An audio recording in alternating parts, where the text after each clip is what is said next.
Halo teman-teman, perkenalkan nama saya Gwina Grada Taksar dengan NIM 250711010028.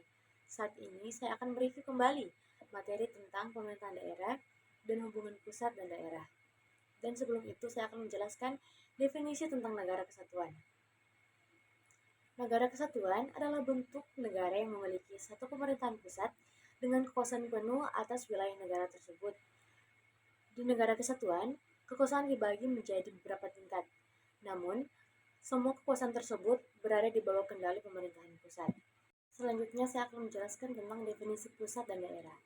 Hubungan pusat dan daerah atau biasa disebut dengan HPD adalah hubungan antara pemerintah pusat dan pemerintah daerah dalam mengatur urusan-urusan negara. HPD merupakan bagian dari sistem pemerintahan yang mengatur bagaimana kekuasaan dan wewenang dibagi antara pemerintah pusat dan pemerintah daerah. Selanjutnya, ada bentuk hubungan pusat dan daerah.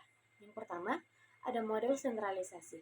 Dalam model ini, hanya pemerintah pusat yang memiliki kekuasaan penuh atas seluruh wilayah negara. Yang kedua, ada model dekonsentrasi.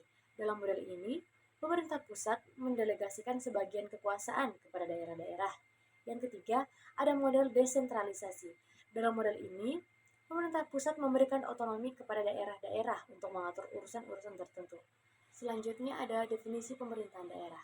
Pemerintahan daerah adalah sistem pemerintahan negara yang mengatur urusan-urusan negara dengan otonomi yang luas. Pemerintahan daerah merupakan bagian dari pemerintahan negara yang bertujuan untuk meningkatkan kesejahteraan masyarakat dan mempromosikan otonomi daerah. Selanjutnya, ada struktur pemerintahan. Yang pertama, ada pemerintahan provinsi, yang kedua, pemerintahan kabupaten atau kota, dan yang ketiga, pemerintahan desa. Dari pemerintahan tersebut memiliki lembaga eksekutif, legislatif, satuan kerja perangkat daerah, dan lembaga administrasi. Selanjutnya, ada fungsi dan kewenangan. Yang pertama, ada pelayanan publik, yaitu seperti memberikan layanan dasar kepada masyarakat. Yang kedua, ada pembangunan, seperti merencanakan dan melaksanakan pembangunan daerah. Dan yang ketiga, ada pemberdayaan, seperti mendorong partisipasi masyarakat dalam pembangunan dan pengembangan. Selanjutnya, ada definisi otonomi daerah. Otonomi daerah adalah hak, wewenang, dan kewajiban yang diberikan kepada daerah otonom untuk mengatur serta mengurus sendiri urusan pemerintahan dan kepentingan masyarakat setempat. Hal ini dilakukan berdasarkan prakarsa sendiri, aspirasi masyarakat, dan sesuai dengan peraturan perundang-undangan yang berlaku dalam sistem negara Republik Indonesia. Selanjutnya, prinsip-prinsip.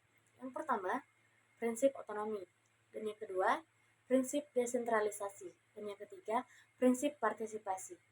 Nah, untuk kesimpulan, pemerintahan daerah memiliki otonomi untuk mengatur dan mengurus urusannya sendiri, dengan prinsip desentralisasi yang mengalihkan kekuasaan dari pemerintah pusat ke pemerintah daerah. Partisipasi masyarakat juga sangat penting dalam proses pengambilan keputusan. Hubungan antara pemerintah pusat dan pemerintah daerah didasarkan pada koordinasi dan kerjasama untuk mencapai tujuan bersama. Prinsip-prinsip otonomi daerah meliputi otonomi, desentralisasi, dan partisipasi masyarakat. Tujuan otonomi daerah adalah meningkatkan efektivitas dan efisiensi pemerintahan daerah, meningkatkan partisipasi masyarakat, dan meningkatkan pembangunan daerah. Dengan demikian, otonomi daerah diharapkan dapat meningkatkan kesejahteraan masyarakat dan kemajuan daerah. Otonomi daerah juga diharapkan dapat meningkatkan kualitas hidup masyarakat dan mengurangi kesenjangan antara daerah. Oke. Action. Rasa mau pulang mas nggak bisa. Tolong di pantai marahin. Tidak. Kali itu bang. Apa?